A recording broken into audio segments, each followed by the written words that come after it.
Welcome to the Dividend Talk podcast, episode 148. Realty income under $60, a business breakdown, and our thoughts about the stock.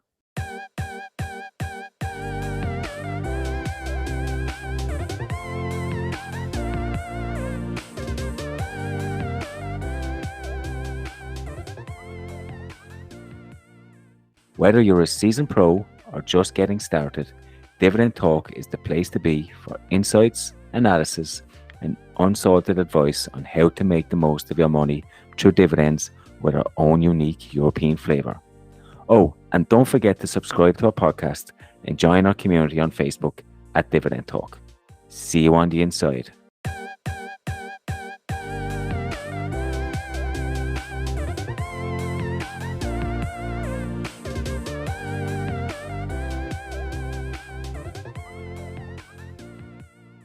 Hey, European DJI.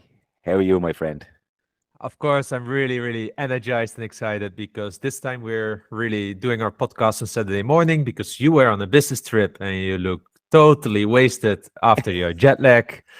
But that's no problem. But actually, I spent this morning already reading a few articles. First, one from Jeremy, who we had on the show last week. He wrote a really nice article about Nextera. If you're interested, guys, look it up on the Facebook page. It's still there somewhere in the top part of the post section. There's a catch there though, that for European investors there might be a certain dividend withholding tax charge that you need to be aware of.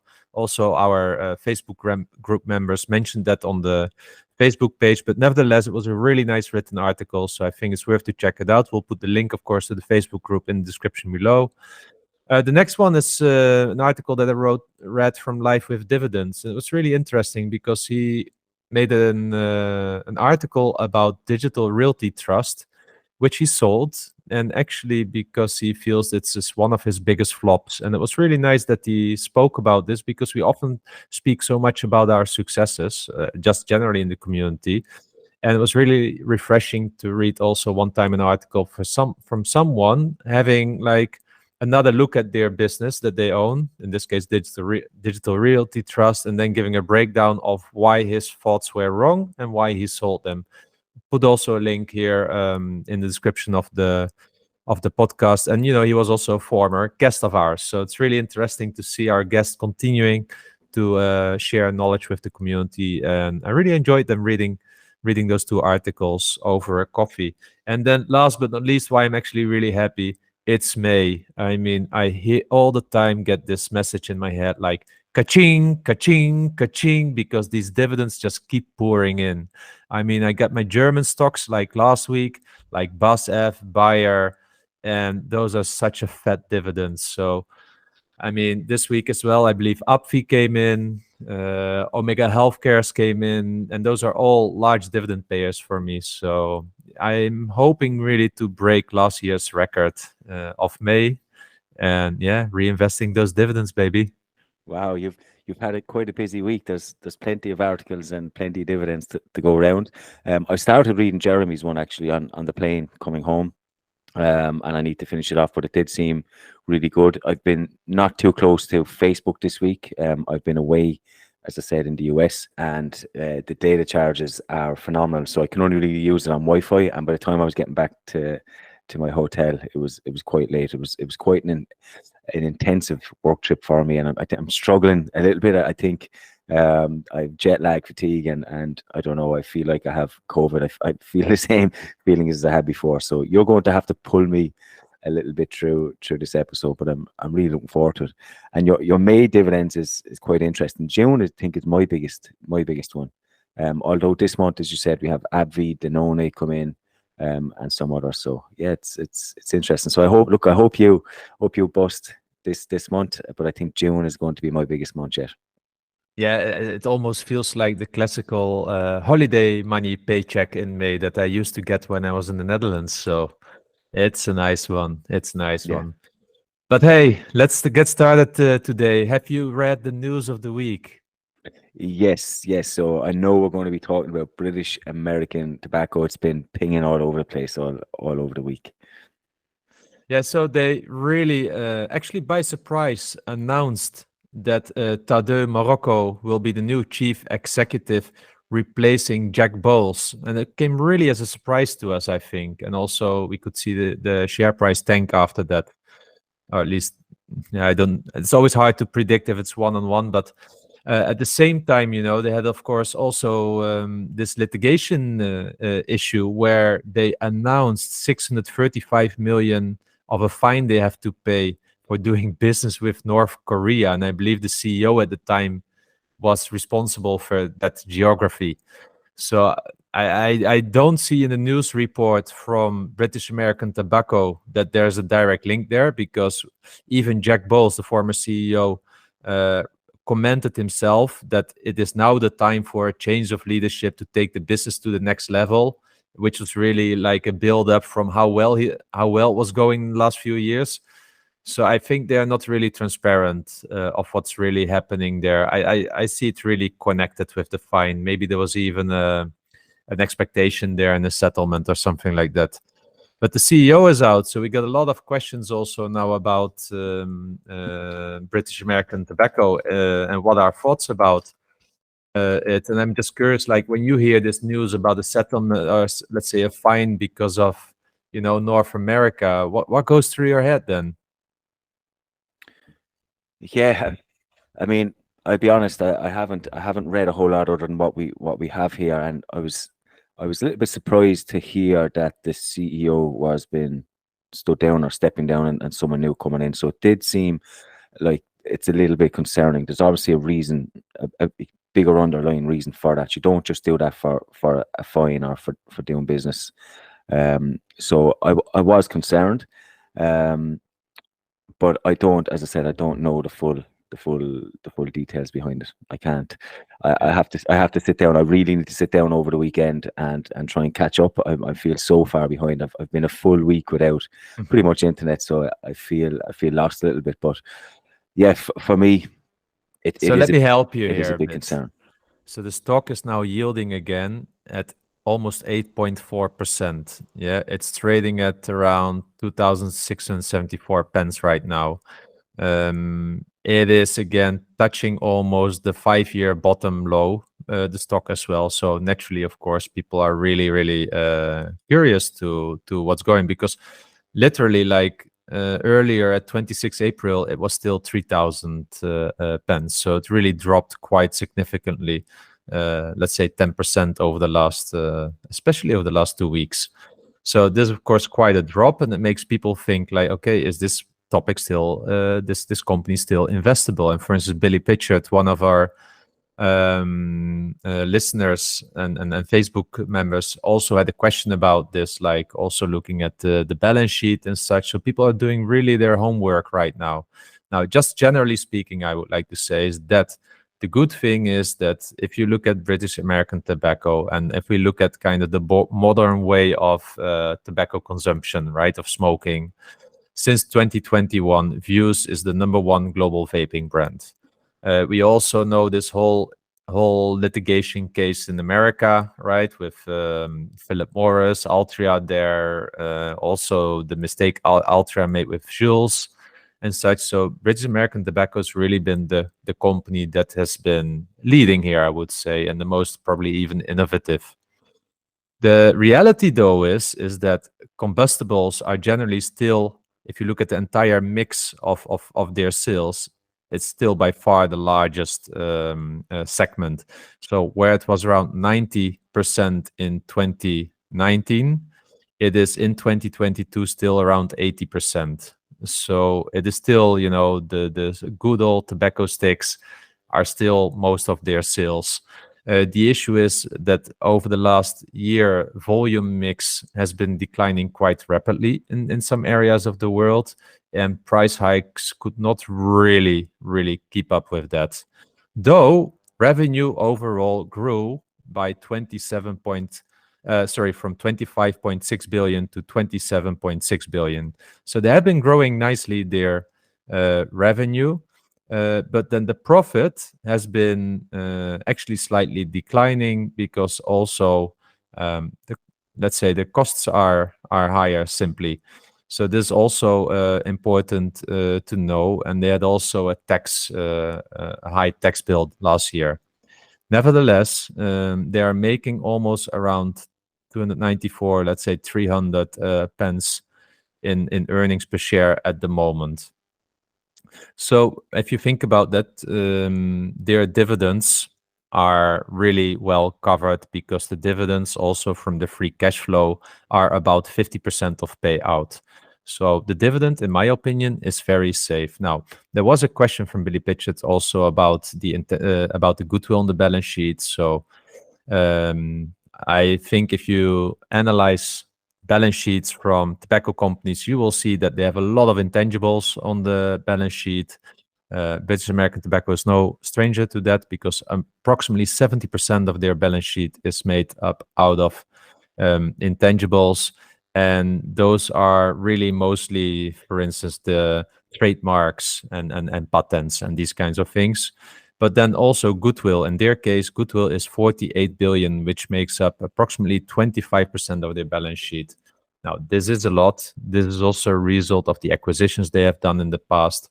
It is not a red flag for me, but generally I would always say if goodwill makes up 25% of the balance sheet, then continue monitoring it because write-offs could happen in that part. And specifically if the traditional how you say it, cigarettes are really getting out of favor, then suddenly all those I said it, say assets on the balance sheet are just not having any more this strength, and then they would need to do major write-offs, and of course then you get really into trouble. But even though I think the company at the moment still spots a safe dividend, they can still hike dividends for years to come under the current if it continues to operate as it is now. But I think we need to keep an eye on this volume of traditional cigarettes and how it's going on in the next 2-3 years. Other than that, if you ask me and you want to invest in tobacco, I can't do it. This agreement I have at home. If you want to invest in tobacco, maybe this is again one of those times that you get it at the 8+% yield. Yeah, I mean, there is some risks, and you can see that in the share price. Combustibles is the largest market for all these companies. All three is no different as well, and that is declining. There's no getting away from that. We are turning into a more health conscious world. We're talking. That's probably one of the biggest drivers for companies like Danone that we spoke about. So it has the adverse effect on our tobacco companies. It's just a matter of how quickly they can ramp up their non-combustible portfolio. And at the moment, British American Tobacco have been probably the leader in that pack. It's still slower than that. What you would like to see. You would like to see it happen at a faster pace, but they seem to be the leader in that. As you spoke about views there a few moments ago. In terms of the goodwill, I agree with you 100%. It is a small bit of a red flag, but again, you just need to keep an eye on that combustible market. Once a decline is natural over time, and honestly, I think it'll be another 10-15 years before we have even major problems. I don't think it'll fall off a cliff, but it is something to just keep an eye on. But I have no real concerns in this moment. 10 years from now might paint a different picture, but it just depends on how this company grows that non-combustible market for me. Yeah, and then also to be fair, right, I mainly see teenagers vaping. Yeah, the elderly of our generation is still good old shag and tobacco. So I don't know about you, but I know people that have transitioned from smoking to vaping, and the theory out there, I don't know if the science backs it up, but the theory out there is that it's a safer option than smoking. So it might be seen as a safe alternative, which is probably why people are transitioning over. So it's but I don't buy this stuff. No. I think people should just not smoke unless they really are aware of the health risks and just enjoy it. So some people get a lower stress level of it, but generally I would always recommend people not to smoke. But yeah, investing in tobacco is of course something else. And I mean, it's really, for me, honestly, if I wouldn't have this limitation at home, I would seriously consider here, because this could be a really nice example of a high yield, low growth stock. Yeah, and just to circle back, I still need to figure out why the CEO was dismissed. I know he did business with North Korea, but what impact is that going to have on the new CEO and the company going Yeah. forward? It's But generally speaking, also the fine of 635 million, yeah, it's really not an issue on their balance sheet. Really not. the, So I wouldn't worry about that at all. yeah, cool. Moving on, we might look at some dividend hikes. I don't think there was too many this week, but there was one from a company that you own, I believe. Yeah, good old Chubb, the insurance company, headquartered in Switzerland, traditionally an American company, also a Noble 30 member because of its Swiss status at the moment. They raised their dividend by 3.6% to 86 cents quarterly. What is interesting, so 30 years of consecutive dividend growth at the moment. I own it. I bought it $100. It's one of those stock picks that I'm really proud on. I would like to see it hiking its dividend a bit higher, but it has done that a few times over its life cycle, that suddenly it gives a 25 or 30% dividend hike. I don't know when we will get that, but nevertheless, it just keeps chugging along and makes me happy, I would say. Nice, nice. It was a nice pick. I remember you writing an article about them at the time that you bought them, but they've seemed to done quite well since you bought them. So fair play. I don't have any more. I think that was the only company. Yeah, there are a few, I've but not I've worth known. mentioning. Not worth mentioning. Okay, so we'll talk about Realty Income, a company that's on everyone's lips, the monthly dividend paying company. But why now? Why is my timeline clogged with Realty Income this week? I think it's really simple. The stock is one of those stocks that is considered as a really safe stock, the monthly dividend payer, and it really hit the $60 price range. So literally 60, where it hasn't been really trading for the last 2 years, except for a small dip at the end of last year when it reached 57 euro, $57 or something like that. But it was for a really short time period. At the same time, it's a stock that's yielding 5%. So also from a yield point of view, it's one of those few attractive yielders at the moment, because the basket that you're otherwise looking into is 3M and these kind of companies, but they all have a broken story to it. So I think this is really the reason why everyone is looking at this, or why many people are looking at this. And also, of course, myself, I'm not a stranger to psychology and such. So I also get affected by this when I see this all over my timeline. But I think it's therefore also good to do a bit of a business breakdown today, share a little bit how to look at a company like Realty Income, and eventually also share our thoughts about it, right? And I'm also very curious to hear whether you're considering to buy more. So yeah, that's I think the reason why we're talking about it at the moment. Yeah, I think it's always good to talk about these companies, because I feel Realty Income is similar to Johnson & Johnson in that everybody out there says the same things. It's a quality managed company, yada, yada, yada, and consistent. But do people actually really dig down into the company enough? Or are they just following along what the general rhetoric is out in general public? So it's interesting to go through it. But there is a couple of reasons that Realty Income is a special company. Obviously, the first one is that it pays a monthly dividend, and not only that, it's been consistent for over 640 quarters, but it has raised it consecutively for 102 quarters. I mean, that is quite something. But the only issue with that is I don't think it can go along with that forever. There's a point when they will not be able to raise that dividend in a quarter. How will that affect investors psychologically? It's going to be an interesting question. Also, they are a triple net lease company. You hear that thrown around all over the place, but what does that actually mean? Yeah, so a triple net lease is really a kind of a lease agreement with your tenant for property, whereby the tenant, so the one who really pays the rents, promises actually to pay all the expenses of the property, including the real estate taxes, the building insurance, and the maintenance. So, and this is even in addition to the cost of the rent and the utilities itself. So triple rents from that point of view provide typically a really low risk compared to other lease agreements. And this is why I think Realty Income focusing on triple net lease is so interesting, right? Because effectively you need to make sure there's a building and the rest is actually being looked after by your tenant, right? And then we're not even talking about the rent escalators that you want to put in those contracts as well, so that depending on your agreements, whether it's like inflation adjusted or whatever it is, that you can also continue to hike your rents in whatever economic situation we're talking about, at least from a contractual point of view. So generally, triple net lease properties are very popular because they provide, generally speaking, a low risk and steady income to a company like Realty Income.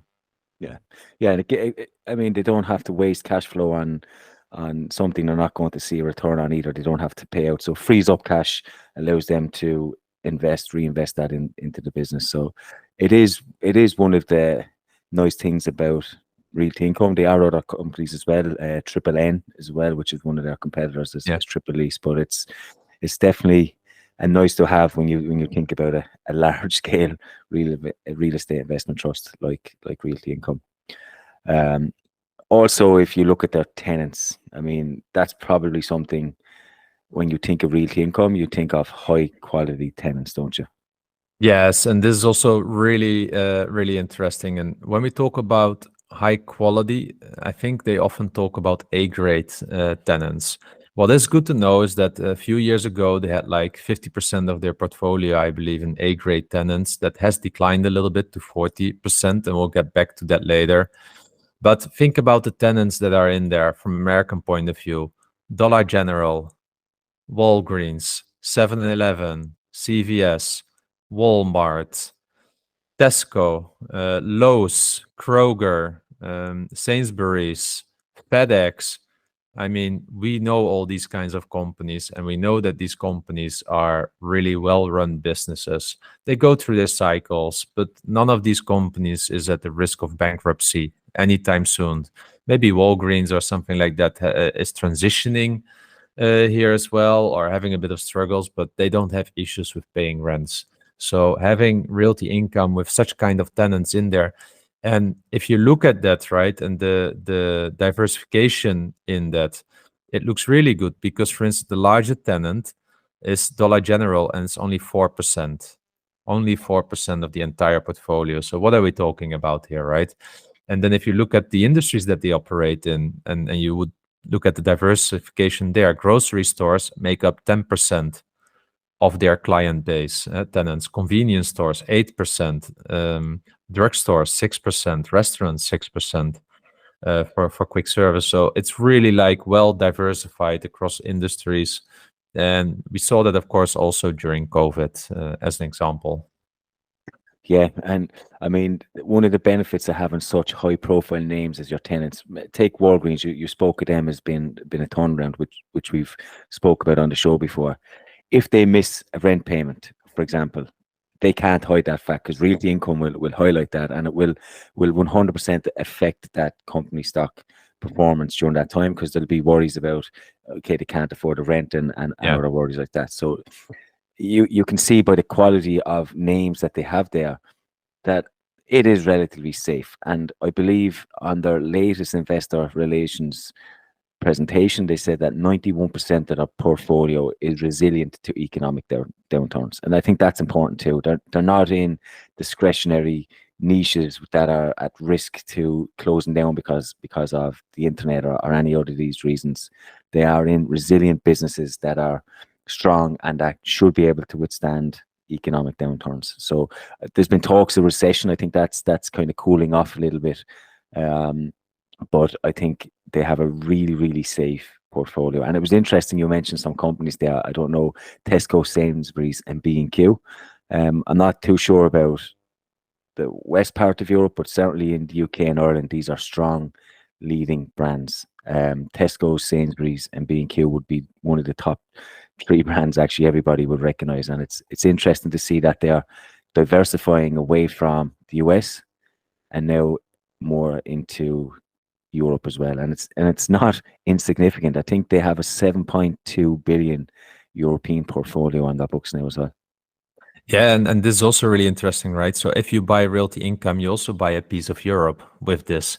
As an example, did you know that from the, let's say, from all the states that they are operating in, right? They have a nice breakdown. And if you then also take the European countries with it, Texas is contributing the most to the contractual rent of 10.3%. But then the second biggest region is the UK, actually also with 10.3%. So it's not just a pure US play. It is also a part of that European play. And actually, this is also where they expect most of their growth coming from. So over the next few years, they really want to expand in Europe. I find it, I'm not sure actually if this falls into the category of diversification or diversification, because we know how difficult the European, how is it, real estate market is. We also know how every country has its own tax policies.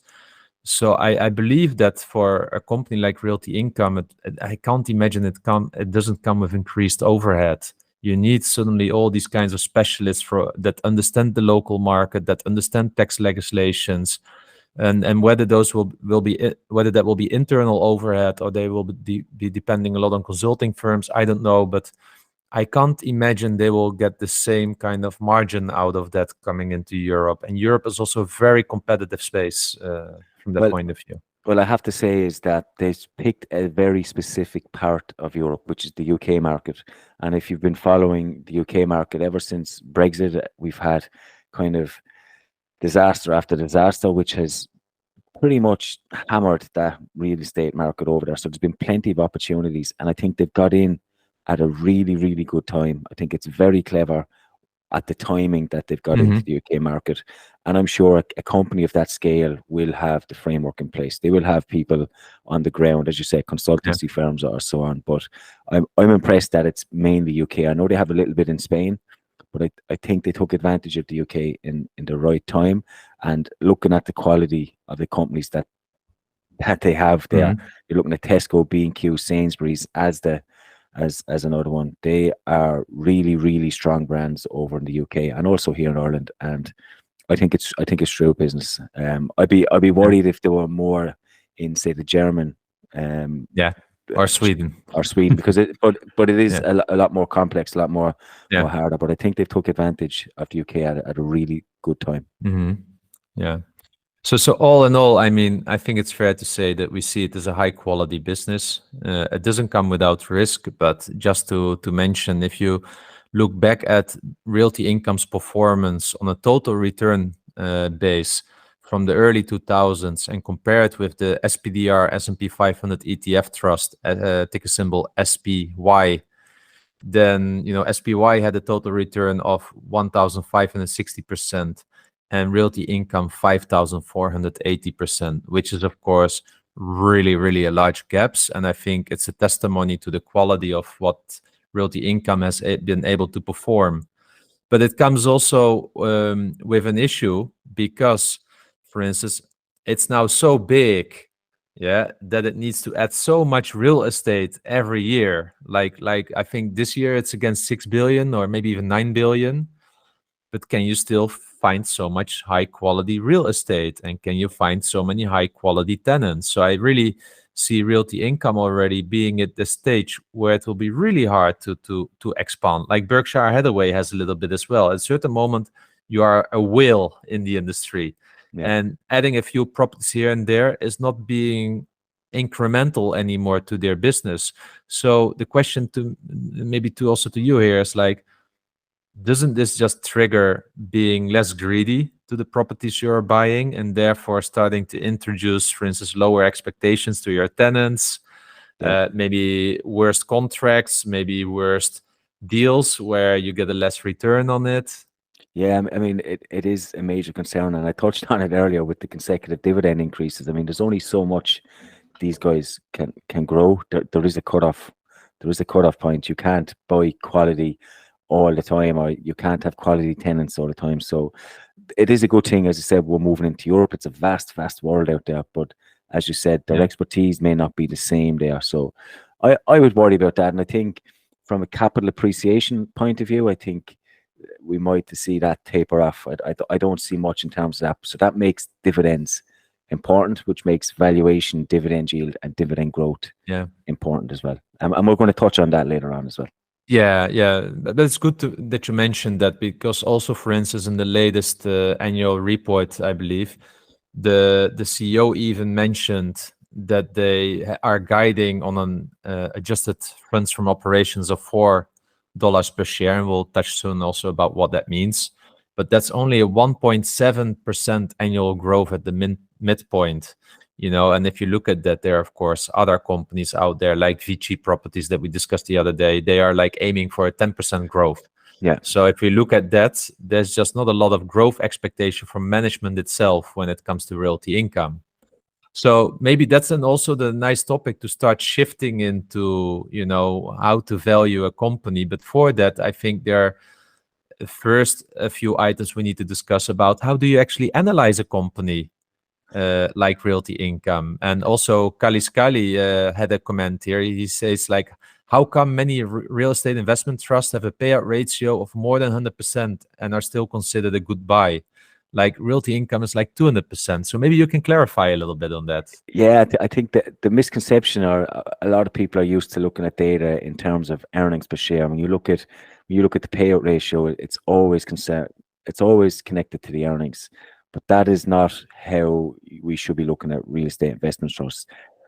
Basically, they can do large kind of depreciations, which can affect their earnings. They are susceptible to more one-time big events that they have to pay off, and that really has an impact on earnings. So I think it's always key to look at funds from operations. That's the key metric here. And if you actually look at that for a company like Realty Income, it is in around, I think it's 80 to 90%, which is typically what you'd see for a REIT.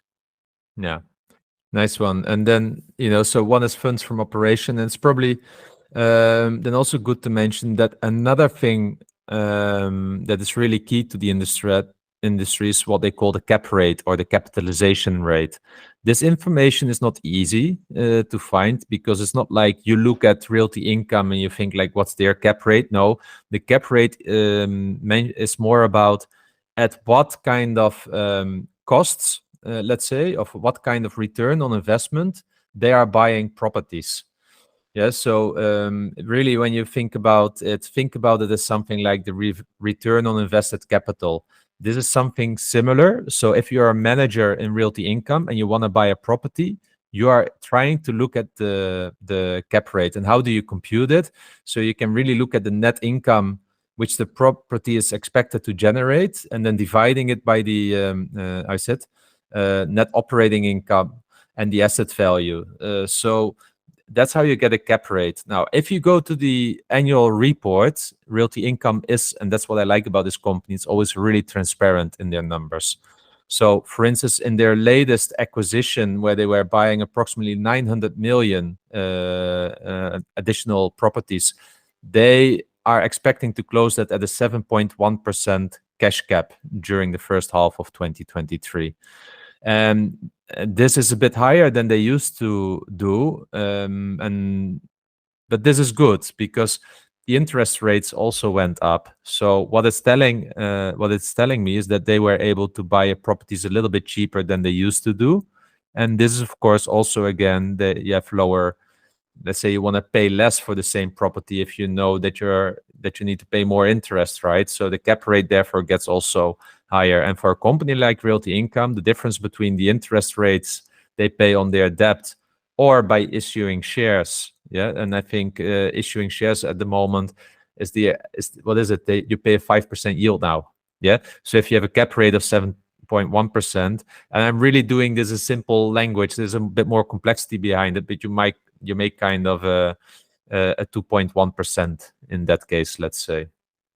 So this cap rate is quite important to check if companies like real estate investment trusts are really transparent about this, because this is for me one of those things where you really see if the deals make sense or not. Yeah. And we had our German friend here from Defama on the show as well.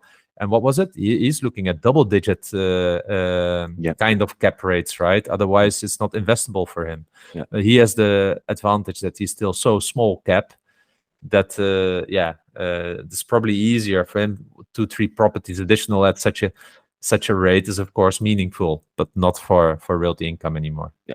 Yeah, and I'm glad you mentioned actually their access to capital is slightly lower than what it was. I think with real estate investment trusts, credit ratings are important, and because that also attributes, doesn't it, to what they can borrow and at what price they can borrow. And for real estate investment trusts, borrowing money as cheaply as possible is more probably important than it would be for a company like 3M or an Intel, because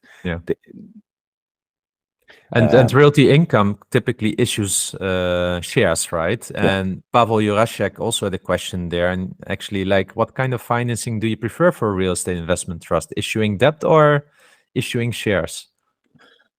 For me, it's probably issuing shares. I know it dilutes the company a little bit, but I prefer them to issue shares than use the debt method. It's also easier to measure for us as retail investors, because if we see the dividend growing and we see the dividend payout ratios based on funds from operations staying similar, we know that the issuing of shares has been accretive straight away to us.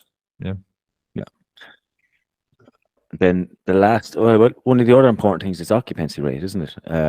Occupancy rate and rent collections are probably the last two things I would look at in terms of when I'm valuing a company.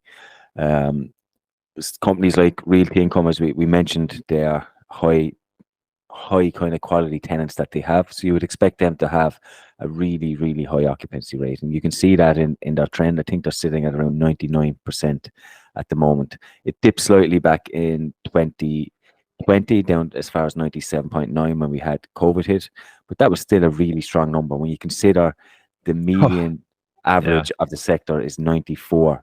And that's without COVID. So even when we had a COVID hit, they were still well above the average. Yeah. So this really shows that it's a high quality business.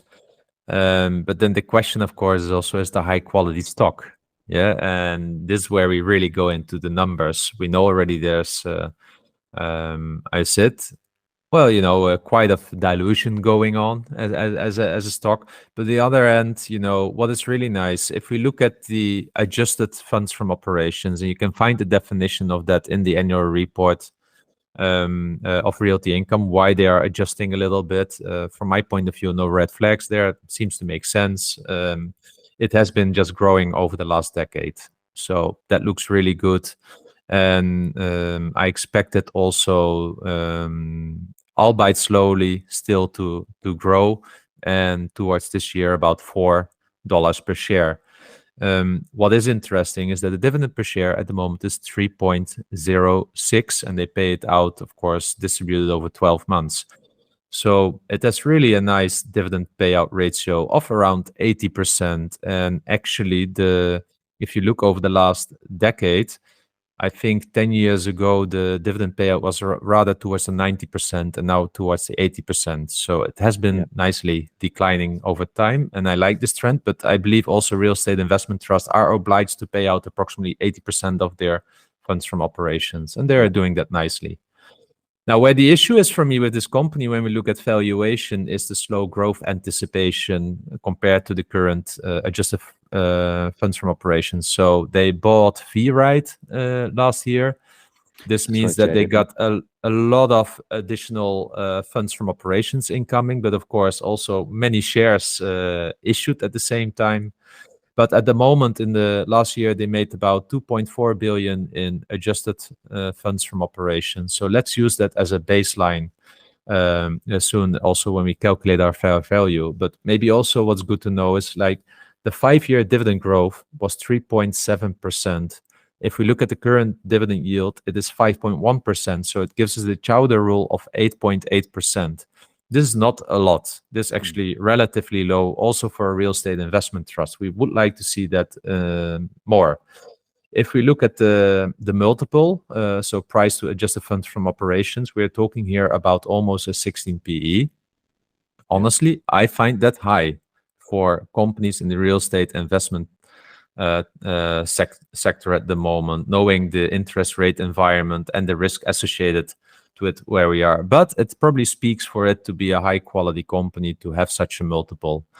Debt to equity is about 65%, but I don't think we should look at this number here really. So having said that, if we look to take the adjusted funds from operations of 2.4 billion, let's take a growth number of 4% over the next 5 years and 2% thereafter. Remember, this is 4% is actually double the amount that the CEO is predicting for this year with 1.7% growth. Yeah, but let's look over a 5-year period. And we give the discount rate of 12.5% because that's the return I want to see for a company like Realty Income. I also give the terminal multiple of 13, which is lower than what it is today, 15. I still think it's a high quality company, but I believe it should be a little bit less in the multiple.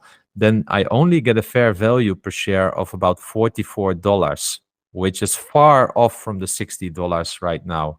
If I'm a little bit more bullish and I take a 5% growth rate for the next 5 years, and again, I repeat, this is much more than the current CEO is anticipating, and I take then a growth rate of 3% thereafter, a discount rate of 12.5%, and a multiple of 15, we are talking about $50 per share. That's still $10 less than what it's trading for right now. So all in all, if I take all my baseline optimistic and bearish case together, with my discount rate and my return expectation of 12.5%, I believe the company should be valued actually around $45, which makes this company still heavily overvalued from where it's trading today.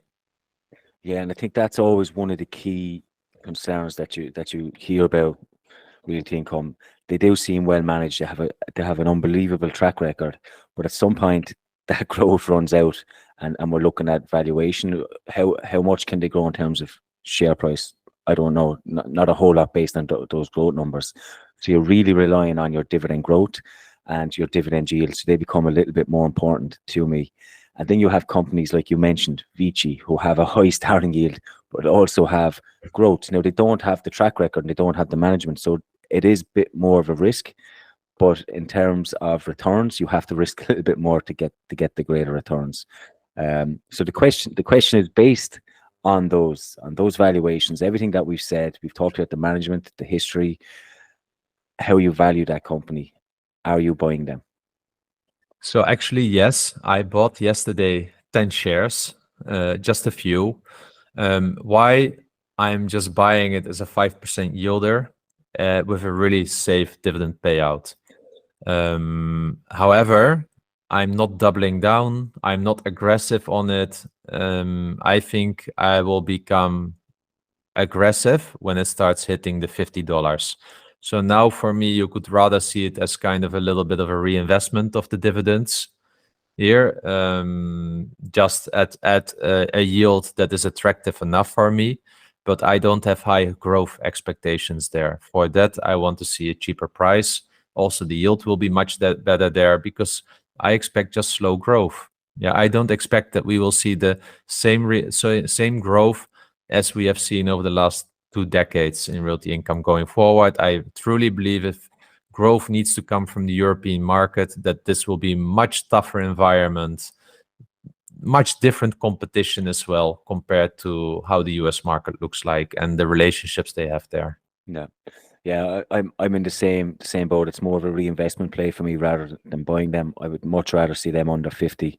We spoke about AT&T under 30. It'll be Realty Income under 50. But I think if I wasn't invested, if I didn't have money in Realty Income, it would be a company that I would like to own. As you said, it has a really good history, but the dividend is safe. The management is really good, and I think it would be a good company to hold. But in terms of a total return or in terms of trying to grow your portfolio more quickly, there are other alternatives. But starting out, I would like to have them as a foundational stock, and when they drop below fair value, really eat into them. But at the moment, I have them, and I'll be just reinvesting the dividends. Yeah, probably I don't even know if I have enough to pick up a share every time, so I'll have to add money to it. But it'll be just picking up a share or two here and there until they drop under that $50 mark. Yeah, and then this is maybe also already a nice bridge to the listeners' questions that we will start soon with, because Martijn Hoek is actually asking us, like, why are we even making fair value calculations if you just want to hold a stock for 20 years? Does it even matter whether we pay $60 now or $50 now? You know, if you expect the dividend to be able to grow over the next 2 decades, so why are we doing even this, Derek? Yeah, sometimes I don't look 20 years out. It's more 10. It's really hard to predict 20 years. I want to buy them and hold them forever. That is the dream. Yeah. And you would love to be able to do that. And in which case, valuation probably would not matter. Inflation would take care of the share price eventually. But 20 years is a long time. And we can see even within our own portfolios, 5 years, a lot can happen. A lot can happen in companies. It'll change. And you do want to be making sure you're getting the best return from your money, whether that's from capital appreciation or from dividends. We're dividends, so we want dividends and dividend growth. So fundamentals can change a lot in 20 years. So I tend to look 5 to 10 year period. And I think that's why valuation is more important for me. And then valuations also often go in correlation or in conjunction with yields, because if the valuation is really high, like Microsoft or Apple, let's say, the yields are really low. So they're usually not even interested. So actually, I think there's a lot to say from just saying, like, okay, if I can just buy companies, let's say, that are yielding 3% and the dividend is below 70% payout or 60% payout, you can even put your ranges there. Yeah. Then, and I believe that the company will do better 10 years from now than where it is today, and management is good. Just buy it. You don't need to do a whole fair value calculation potentially if you want to keep it simple. Myself, I really do the business analysis. I look at the screening criteria, but then also for me, the valuation is more to say, like, you know, I want to know whether I should be aggressive in this company or not. And often by doing a calculation as well, you actually see, and this is what I love about it. For instance, now many people are buying Realty Income at $60.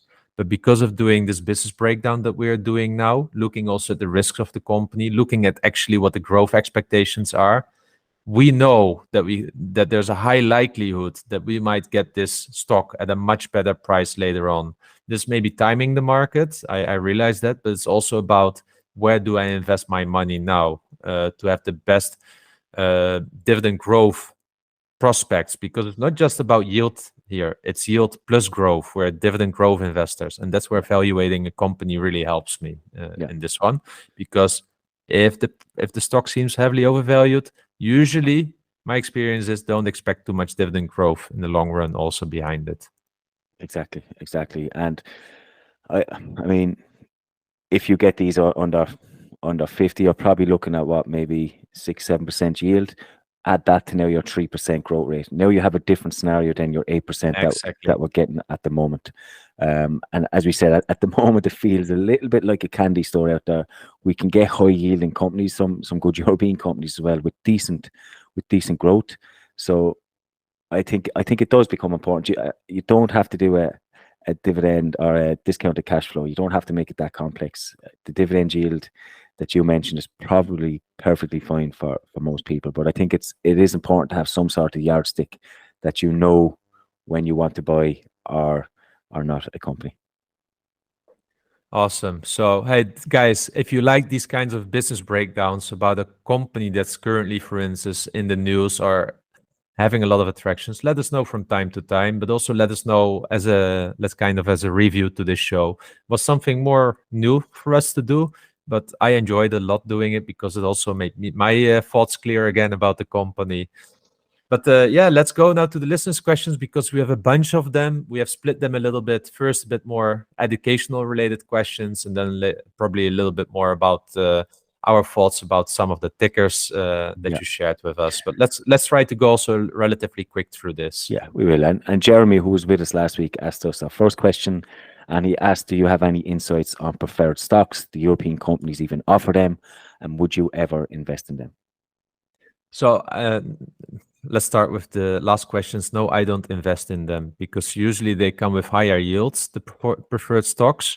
They should give us a little bit more of safety when it comes to dividend payments. But honestly, if you see what's happening lately and how much there's respect for the shareholder, I don't find them interesting at all.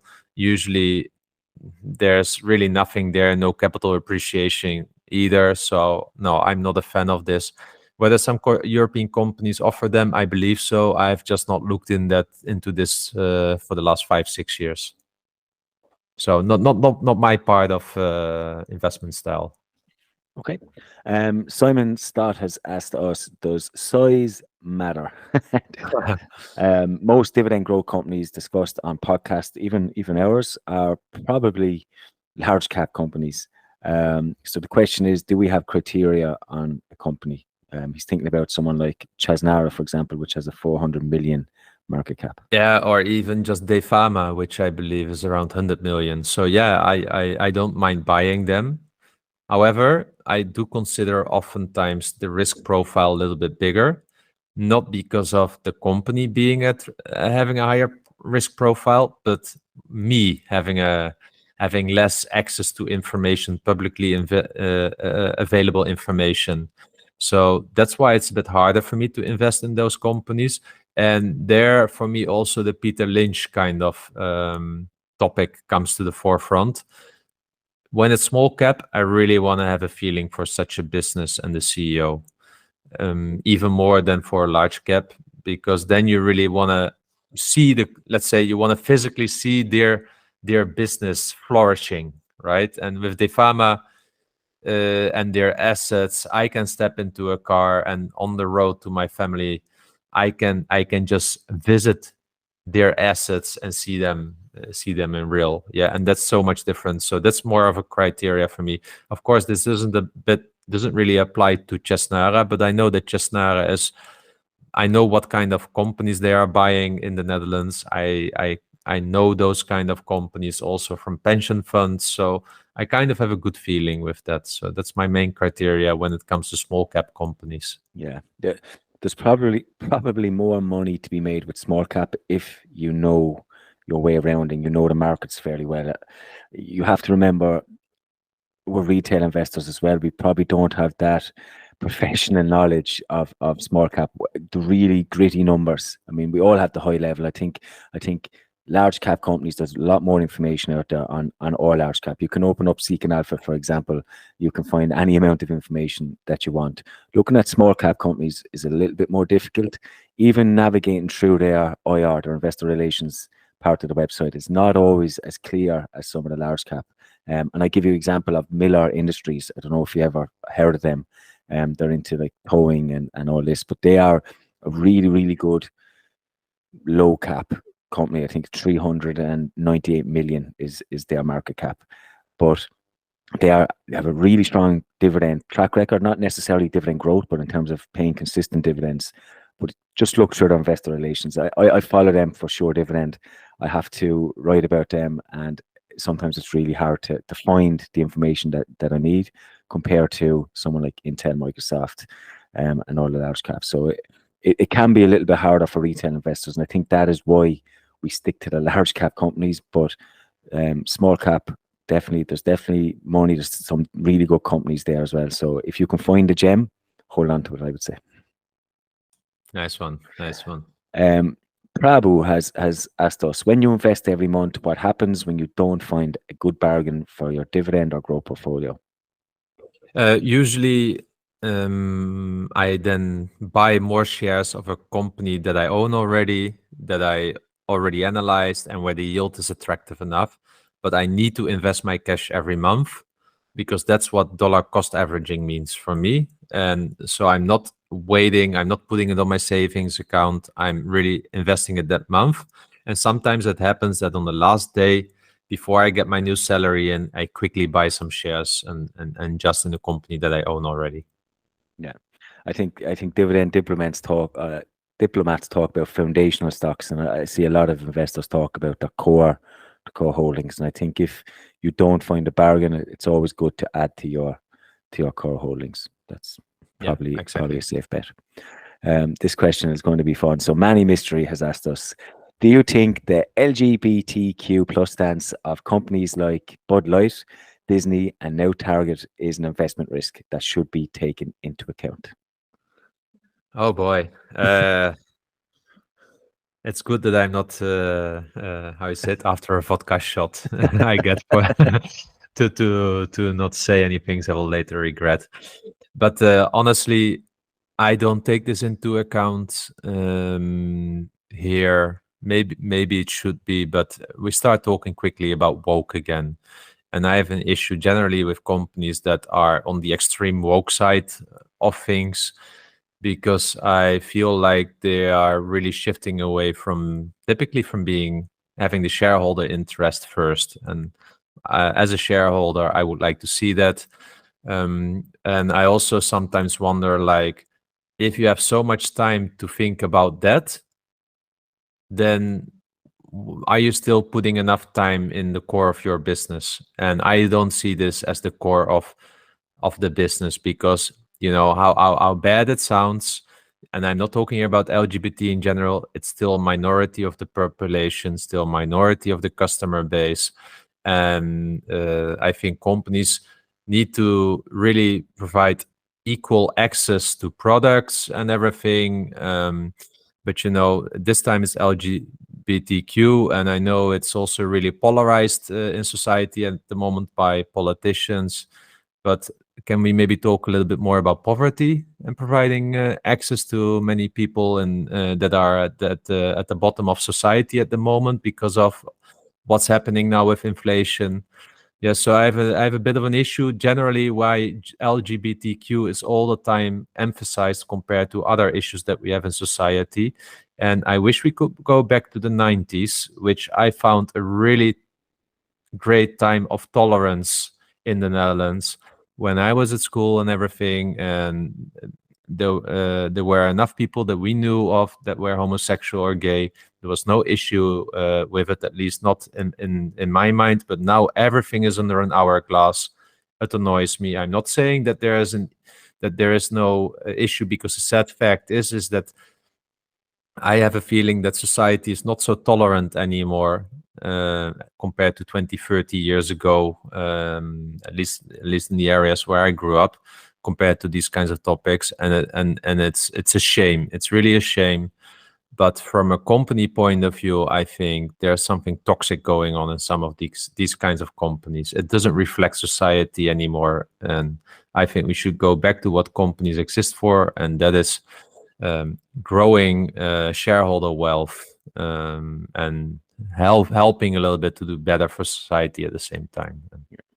I mean, in terms of an investment risk, I don't think it is a huge investment risk. I think these companies are trying to jump on, I don't like to say the word, but more of a trend, because we do know this is more trending at the moment. So they're trying to jump on that. But someone like Bud Light, for example, all they did there was alienate their actual customer base, rather than what they were trying that's to exactly achieve. my point. That's exactly my point. And for instance, if we enjoy this, then sponsor the Eurovision Song Festival or something like that, Yeah. right? I watched it on Saturday again.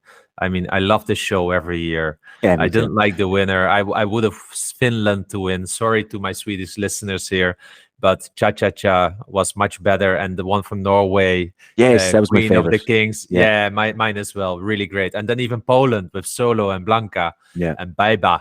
Yeah, sponsor those kinds of events. Yeah, we know there's a lot of LGBTQ presence in these communities there, but all this stuff with this other one of being overly woke, please stop it. Just go back to the core of the business.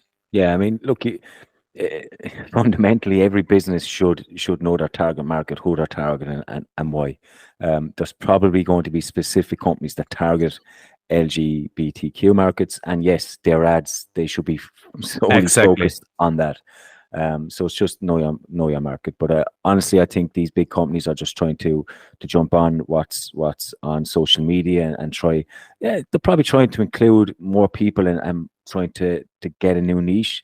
But you still have to look after your core markets as well. So inclusion for all is what I would say, not just target single exactly thing. So yeah, but I don't see an investment risk in them. I think companies are just trying to adapt to times, and we are living in times where social media has a huge involvement, huge presence, and it can certain trends can take off quite quickly and it can die off quite quickly as well. So companies have to keep up with that, which is not easy. But for me, investment risk, no.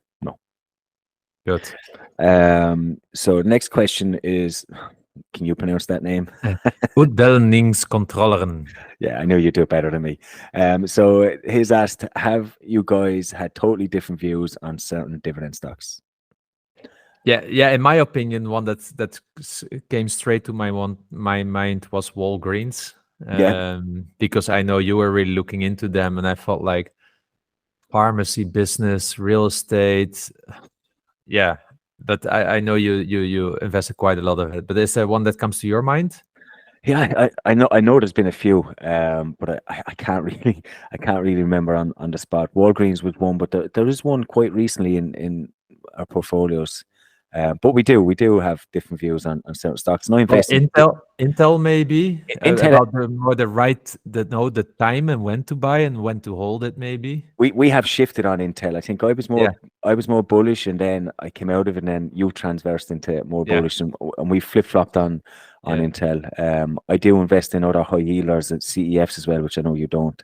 So we do have a little bit different styles, but yeah, we can have different views on dividend stocks, but that's the beauty of being an investor, isn't it? Nobody's going to have the same outlook on the same companies. Yeah, but what is also happening here is, like, I really respect your opinion. So if I start talking about a stock and you call out the bad things, I do my research again, and usually you're right.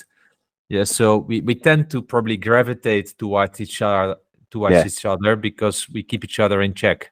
Yeah, and you see that in the wider community as well. I mean, we have Facebook and Twitter, and stuff goes into there that I might overlook, you might overlook, and it gives me a sense of reality, because sometimes you can have bias, and I know I'll be quite biased, but when you see or hear someone else, particularly that spends a lot of time and is passionate about it, then it makes you sit up and notice. But I think having different views on certain dividend stocks is quite healthy, because if we agreed on everything, we would never grow. We would never learn anything other than what we already think we know. So, Robert has asked an interesting question. He said, as I know, in Europe, you cannot buy American ETFs, but he just bought last week SCHD. Is he missing something? He is from Croatia and trading with UniCredit Bank or a Saxo broker platform. Yeah, I don't know. I don't know, Robert, your circumstances. For instance, if you're a professional investor on interactive brokers, you can buy SCHD. Maybe there are some specific regulations in Croatia that allows you to buy this, but I can't buy it. And I know people will tell me, well, EDGI, you can sell a put option, and then when it gets exercised, you get the shares of the ETF. For me, these are kind of workarounds that I don't participate in. So generally speaking, not. There might be some exceptions there, of course, in Europe. We also know some brokers that are more American-based, having clients in Europe where you can do it as well. Yeah, so generally speaking, not, but there are some workarounds at times to this.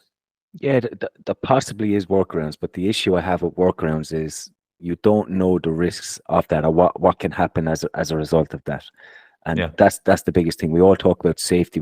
I think we spoke on the show about safety of our brokers, IBRK and the Hero.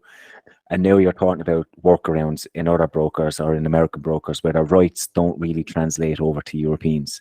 So what happens if they go bust? What happens to your money? What happens to your shares? There's lots of things to consider. I'm sure I could find a way to do it, but I can't find a way safely to do it under the current rules of the European Union. So I don't tend to do it. And remember that loophole when interactive brokers, was it recently, and people were able to buy, was it partial shares? I can't remember what it was, and I stayed away from it because I felt it'll come back to bite us, and that's what happened. So for me, safety is important as well. I'm only investing money I can afford to lose, but I don't want to lose that money, and I don't want to risk more. I don't want to take more risk than what I already am. So yeah, good one. Okay, so Calise has asked us, what do you think about Altria's 8.5% dividend? I don't like it as much as British American's tobacco's dividend. They are almost yielding the same at the moment. And if I look at Altria and how it's been managing its business over the last years, the litigation or the patent issue that it had with British American Tobacco, the Juul acquisition, their debt profile as well, then for me on this, British American Tobacco provides a much better it's just a much better stock. Probably business wise, I would even say British American Tobacco is slightly in my favor, but stock wise, I like British American Tobacco much more than Altria. Yeah, I mean, look, if you look at a dividend yield and dividend growth perspective, Altria is probably coming out on top a little bit. But then you got to look, you mentioned earlier, British American Tobacco was 50%, if I remember, free cash flow Payout ratio. You're looking at Altria, and this is from memory, but I think their dividends around 6.5, 6.6 billion, and their free cash flow is around 7.9. So it's a little bit higher, it's around 70%. So from a free cash flow perspective, British American Tobacco comes out on top. And as we said, this non-combustible market is starting to become more and more important because of the combustible market's decline. And again, British American Tobacco. But I do own Altria. I don't own them at that high. I think it's around 7% dividend yield. But the question is, what do you think about the dividend yield? It's quite nice. But there are better options out there, I would say. Manny Mystery, are you seeing value in APD right now? This would be a question probably for Decliner Capitalist.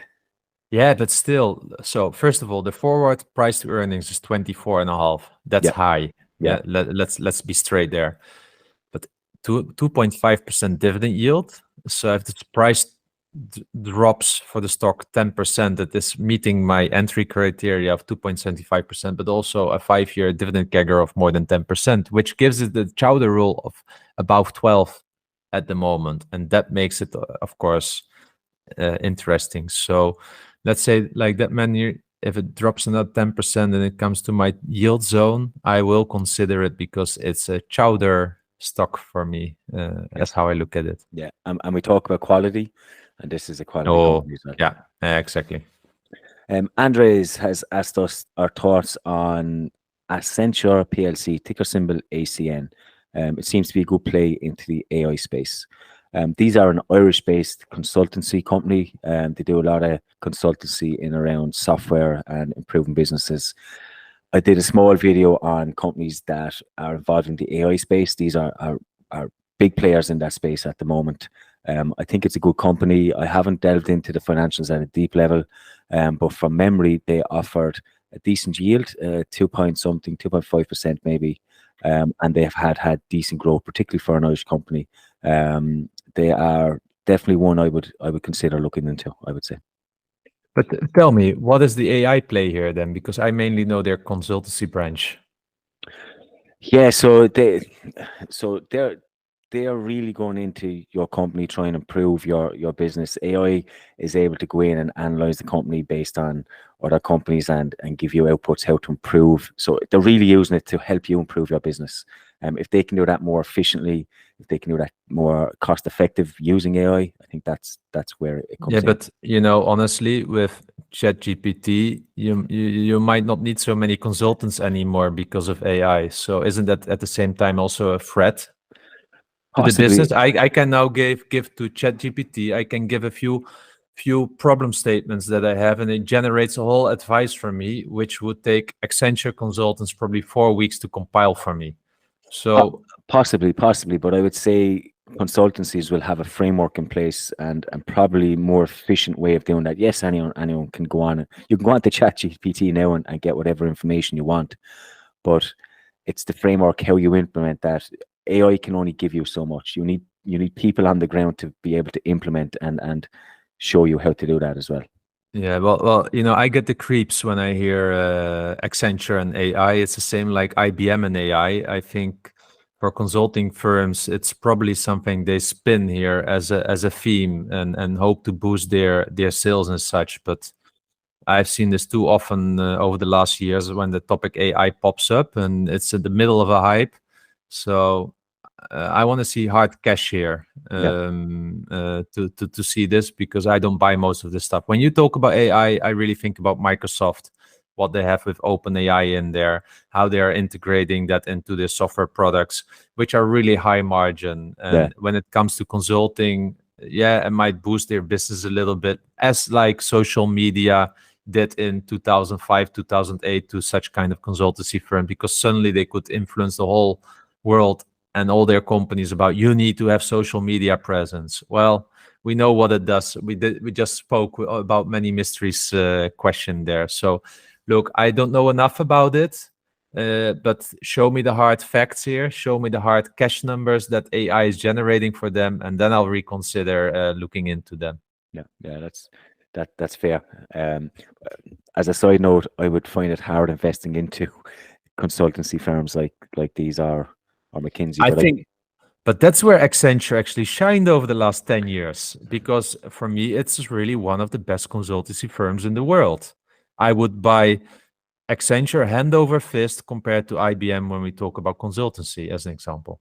Yeah, it'll be interesting to see. As I said, I didn't look into them on a deep level, but if you look on their investor and presentation, just count the amount of times they mention AI, it's probably going to be three digits. Yeah, and probably next quarter they will be talking about being laser focused. And then the dividend is gone. Yeah,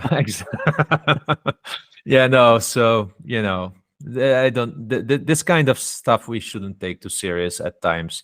I think it's good that you're looking at a catalyst for businesses also like Accenture, but we should neither forget where their bread and butter is, and that's where they need to perform as well. Good take on it. Shindu has asked us, what do you think of any of the following? So Tyson Foods, AFC Gamma, Camping World, or Whirlpool? I honestly don't have too much opinion about these. I did do a quick check on Tyson Foods the other day. I said, I think generally sentiment is in there that although it has a great dividend history, is that the company is struggling at the moment. So the question is the risk reward really right now? I find that hard to judge for Tyson Foods. Whirlpool, I of course know from product point of view, also an iconic company, but I honestly don't know where it's trading right now. So I find it hard to give anything meaningful of an opinion about these four. Tyson Foods must be in the news quite a bit because we've got two questions on them. I'm not too sure. I'm not too sure about the company, as you said. If they were in the news, there was something probably happening. Well, the price dropped, if I remember, really rapidly, and I believe also earnings. So that's why. Okay, cool. Davide has asked us, what are our thoughts about 3M? Presumably, this is because they have dropped under the $100 mark. Yeah, my opinion didn't change. As long as the sword of Damocles is hanging over this company with litigation, I find it hard to invest in it. I'm holding my shares are of course in the minus, collecting the dividends, but I'm not adding. Of course, I'm often thinking like, shouldn't I just add a few that I can later say when they recover, like, oh, I made use of the opportunity. But still, this company could also go the other way with the litigation. So that's why I'm staying on the sidelines. Okay. We have a question from Alec. Do you have any thoughts on Mitsubishi Corp? So Mitsubishi, I know them really from, I know they don't do it anymore, but I remember them as an old car company. We had Mitsubishis driving around here in Ireland. I do know they're involved in oil and gas now. But honestly, I haven't looked at them from an in-depth perspective. They're a Japanese company, and normally I stick to Europe and US companies as well. Probably worth looking into maybe, but said I don't have a great in-depth knowledge of a Japanese company. Some other Japanese companies include Keyence, which I probably like to own. But no, not from a dividend perspective have I ever thought of Mitsubishi. Daniel Lugar has asked us our thoughts on two dividend Dutch stocks. I'll let you pronounce the first name because it's probably going to have a Dutch twang. Wereldhave and SBM Offshore. There we go. Okay, so let's say like that. I think these are, and I believe Wereldhave as well. These are companies that have cyclical, struggling, COVID, not easy. Therefore, if I remember correctly, also not a straight dividend profile when it comes to dividend growth. SBM Offshore is, of course, really, really important with their business when it comes to upstream in the oil and gas industry. If I remember correctly, I really, really liked, but this was like 2-3 years ago when I was looking into their floating offshore solutions that they have. I just don't know where they are trading right now. So having said that, when it comes to dividend stocks, they are probably two good dividend stocks as alternatives, but I'm looking here at dividend growth. Here, both business models I struggle with to consider them seriously as a business where I can kind of feel like, yeah, over the next 10 years, they will be able to grow their dividends. So that's why I'm not further looking into these two kinds of dividend stocks. Cool. David Sloot has asked us our thoughts on Siemens results. He thinks they've turned the corner. They've had good increase in free cash flow. Now let's look at the hard facts here, yeah, and that's why I actually like it. Siemens, 15% order growth, 15% revenue growth, and if you look at the EPS of 4.5 at the moment, and free cash flow of 2.3 billion, I mean, these are really, really strong numbers. So yes, they had a record, or let's say like a really high quality earnings report. And yeah, that's usually the time that you regret that you didn't buy more. Yeah. I remember when they dipped under 110, even under 100. But I'm not surprised. I haven't looked into the results, to be honest with you, yet, but I'm not surprised. We spoke about them before coming up towards the results, and I think we were expecting them to have a pretty decent quarter. So I'm not surprised at all. No, but this company is just a high quality industrial, and I think General Electric can really learn some lessons from them. Yeah. Indigo de la Fuente, opinion on Johnson & Johnson spin-off. I still don't know if we get shares on that yet, but if we do, yeah, me neither. If we do, I'm selling. I mentioned that before, so I'm not going to pay too much attention to Canuve, I'm going to say. Canuve. I'm not going to pay too much attention to it. I just want to keep my Johnson & Johnson, and I'll get rid of it. Exactly. I have the same. Herman has asked us, for your 10% non-dividend stock portfolio, what do you think of PayPal? I like PayPal generally as a business between 2010 and 2020.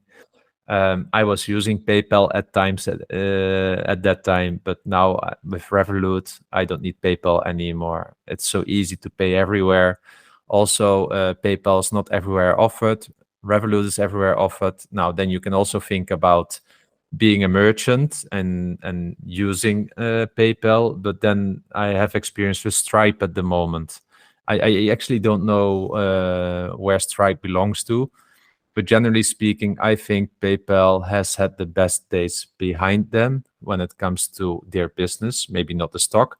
I understand why the question is there, because it dropped 25% in share price over the last year. And actually, it's at a I would say 5-year low trading right now. So I understand where the question comes from, but I think it reflects my opinion about that this business had the best time after them, and it was a COVID darling. It went all the way to $300 during COVID. During the COVID hype, and it's now trading at about $60. So I'm staying away from the stock. I don't see a long-term business model there in a highly, highly competitive fintech landscape. This has asked us to review his sector, his finance sector, and just give you a breakdown of some of the companies. He's got American Finance Group, ticker AFG, at 2.745. He's got Allianz, ticker ALV, at 2.24, and N Group, T Rowe Price, and ASRLL. Yeah, I mean, I really like it. So his entire financial exposure in this portfolio is 12.9%. And I think this is a really strong one. What I really like is that it's mainly, I said, insurers, plus then T. Rowe Price also as an kind of a broker, let's call it like that. So I really like it. It's a really nice exposure, I would say, and I think it will give him really nice yield and also sustainable yield. So it's a good composition, and yeah, I like it. Yeah, and you look at the top company, American Financial Group, obviously an American insurer as well. But have you seen their dividend growth history? Wow, it's incredible. You're looking at 10-year 12.72%, 5-year Nice. 13%, and even 15% over the last year. So they're consistent. Yeah, it looks pretty good. I've never looked into them before. The others we've all discussed on the show. He has a small percentage in BlackRock as well. But yeah, I think it's well diversified. It's nice. He's got a mixture of European, US. I like it. I like it a lot. And we move on. We have a couple of fun questions to do here before we finish off. The first one is from Bass Orlings. Man City or Inter Milan? Inter Milan. I'm going to go because I like Man United. Yeah, I'm going to go for Man City because my hope is that Man City win the treble. Pep Guardiola then leaves. Then they'll stop winning the league. But also Inter Milan has, I believe, two Dutch players. So also there, although Manchester City has Nathan Ake as well. But yeah, to your point, Manchester City is really, really good at the moment, and actually Liverpool is on a winning spree, and you're making it hard for Manchester United. I really feel you breathing in our necks. So if we pip Manchester United to fourth place, we'll just do a podcast on that. Wow, nice. No, we won't. But yeah, I think Man City have been the best team in Europe this year. I think they deserve to win. Nice. And Matt Barker has said, for your 3-year anniversary, you should do the full episode using each other's accents. That would be hilarious. Yes, we'll do our best. Maybe we can do the intro like that. But true, we need to do a 3-year anniversary podcast. We need to start planning for it, and I hope we can do it again as a live show. That would be awesome. And then I hope that everyone takes a vodka shot, not just us. It's a shame. It's a shame I can't do this in life meetup that everyone's doing. Otherwise, that would be the perfect place to do it. But I'm on a family holiday. But we'll think of something. Nice. Well, hey, it's the end of the show. I think it was a bit of a longer one, but I really like to do this business breakdown. And thank you. I really enjoyed it. Yeah, we had a lot. It was 1 hour 20 minutes by my calculations. It's been good. We have a lot to talk about. A lot of good questions. I kind of wish we could spend a lot more time on the questions as well. But I think it was a good exercise to do with Realty Income. But if our listeners do like these types, please let us know. Please also let us know which types of companies to do, and we will do our best to get to them. And as always, thanks for listening. Thanks to you, European EDGI, for holding my hand through this one. I haven't been the best throughout it, but I look forward to next week's show. Remember, both of us at Dividend Talk are not certified financial specialists through formal education. We are just two guys sharing our journey for inspiration and entertainment purposes. Hence, this is not investment advice. Although we do our best, we can't promise that the information discussed is always correct, nor appropriate for you or anybody else. We always recommend that you do your own due diligence and be accountable for your own choices. As we always say, you can't borrow conviction from others. Last but not least, by listening to our podcast, you agree to hold us harmless from any ramifications, financial or otherwise, that occur to you as a result of acting on information provided in this podcast.